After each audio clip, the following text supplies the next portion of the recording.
Hey, Tom J back here for another episode of the Kim Craft Beer Reviews. Tonight for your drinking enjoyment, we have Weyerbacher. That's Weyerbacher D'Tango Unchained. This beer is a Belgian style dark ale brewed with cherries. It's aged in oak and with Brettanomyces, which is a type of bacteria that they use to sour beers with. And that's what this beer is. It's a sour beer. Belgian dark ale. This should be interesting. Haven't really gotten much into sour beers. I've done a lot of different beers, but not sours. So this should be very interesting. I figured, okay, let me jump off the horse here and give it a shot. So I have some stats on this beer. Let's see. Okay, so the ABV here is 9.6%.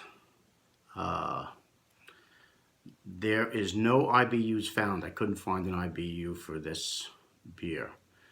Beer Advocate gives it no score. There was no score there at all. And Rate Beer scores it an 88. Yeah, this should be good. Like I said, it's the first time for everything. Well, I've actually had maybe like 2 different other sour beers, which I really wasn't crazy about. But, you know, I wasn't crazy about IPAs when I first tried them either. And you know, I just kept trying them, and then now I love them. And the same thing with stouts. So we're going to give it a shot. See if I can't get some sort of palate for this stuff. All right, yeah, so I have to get this open. This is that cork and cage deal. Let's hope it doesn't explode in my face. Go nice and slow with this.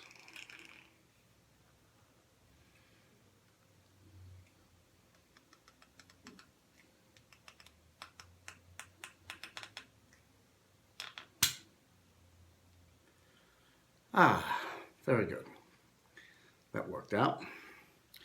Okay, let's get it into a glass.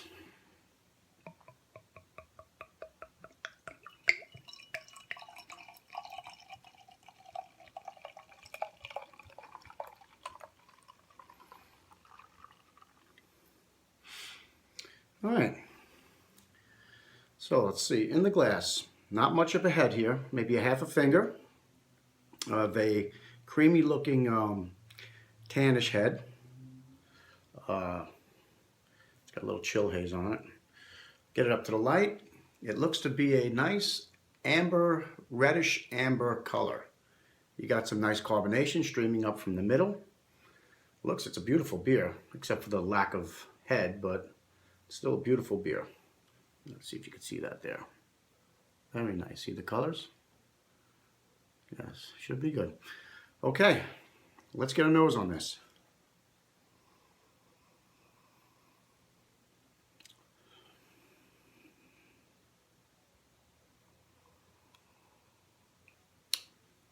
Wow, that's different. It's got like a wine smell to it, a vinous smell. Some obvious sour notes in here. I can smell some cherry. I can smell some vanilla.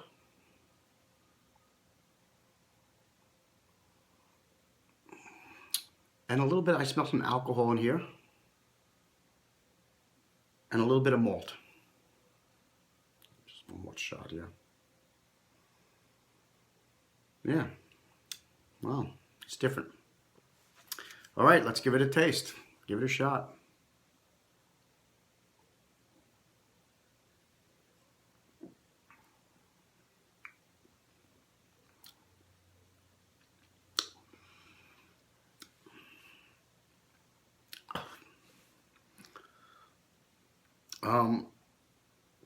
Okay, I see why they call it sour beer. Definitely tart cherries. That's a definite thing right there. There's a definite tartness in here. There's not much evidence of hops. I can't taste much on the back end, almost nothing. You got that Belgian style yeast in here. So it gives it a little bit of a banana type of flavor, maybe a little clove in there. I could taste the malt, nice middle malt.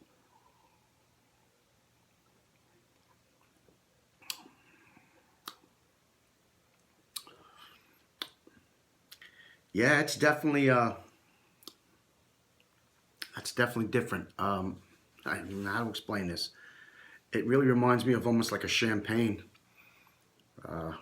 It's like it's almost like a bubbly wine flavor, like a cherry wine, effervescent with.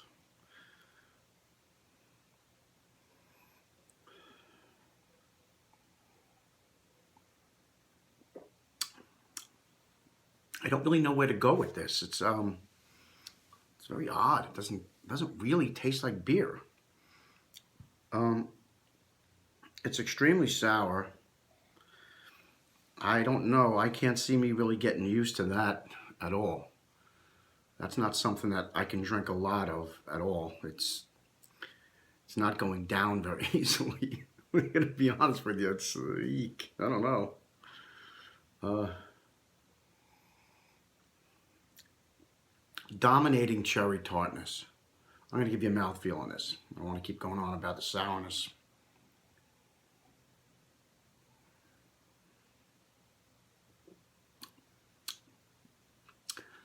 It's got a medium light mouthfeel. It's got nice carbonation. It finishes very dry, like you're drinking a glass of like red wine. Same type of dry feeling at the end. Yeah, it's a pretty dry finish.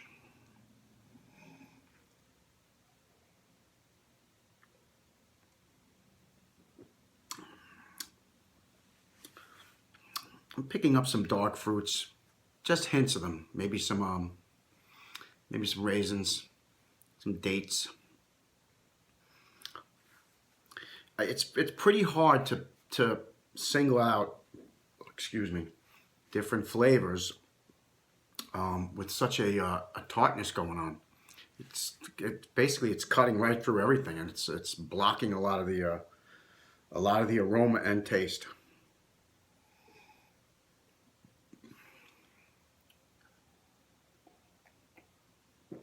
All right. Whew. Okay, so I'm gonna let this warm up a little bit. We'll let it warm up in the glass. See what else that we can get out of it, and I'll get back to you in a little bit, and I'll give you my verdict. Okay, so we're back, and let it warm up a little bit. I gotta tell you, not my cup of tea at all. It's not my thing. It's really soury tart. I mean, I bought a sour beer, but I didn't think it was going to be this intense. There's no way you can drink large amounts of this. It's almost like to me, it's almost like a cheap champagne. It just doesn't, I don't know, it's not doing it for me. Not at all. As a matter of fact, I don't think I could finish this. I wish I had somebody who liked tart or sour beers, because I don't. There's all sorts of junk on the bottom. See that? See that stuff? Look at that. It's filled with it. I guess it's that bread that they put in. But yeah, I gave it a shot. It's not for me. I'm willing to try just about anything, but this definitely is not doing it for me. It's kind of gross. This is probably like the worst. This is the worst beer I've done for a review to date. Yeah, no. Not good. So yeah, I'll give it a rating. It's not getting a high rating at all. 1 to 100. I really dislike it. I'll give it a 40 out of 100. It's bad. It's just ugh. Yeah, I don't like it. Oh well. Yeah, I gave it a shot. All right, so this is Tom J for the King of Craft Beer Reviews. Just remember to, if you would like to chime in, you can put your comments down in the comments box. If you guys have ever had this Weyerbacher D'Tango Unchained, yeah, let me know what you think. You know, maybe my palate's not developed for it yet. I don't know. I cannot see myself drinking this stuff. I don't think I can ever get into that. I don't think my palate will change that much because that's pretty bad. If this is a good indication of how sours go, I'll stick to my IPAs, my porters, and my stouts, and my brown ales, and just about everything else except this. This is one style I do not like. Anyway, this is yeah, Tom J, King Craft Beer Reviews, signing off. And until next time, just remember to drink responsibly.